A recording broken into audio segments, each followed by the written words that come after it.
If you want to share additional information in your Constant Contact emails, such as blog posts or articles, try out the Read More block. While editing your email, click and drag in the Read More block from the left-hand side. Click to edit the block,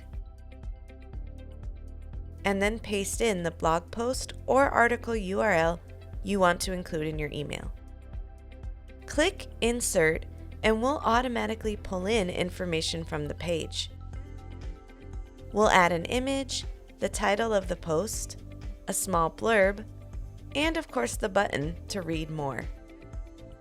When contacts click the button, they'll be taken directly to the page you link to.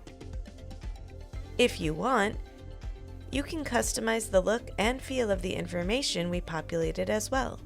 Just click each section to customize the font color, size, type, etc. You can also click the Buttons section to change the color of the button as well.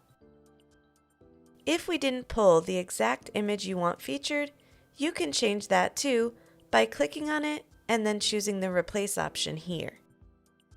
You can choose any of the Read More images or click Image URL to insert a custom image.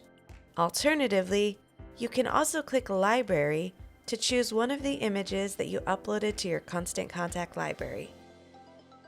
When you're finished customizing everything in your block, you can then finish creating your email as normal and send it out to your contacts. And that's how easy it is to include a Read More block in your Constant Contact emails.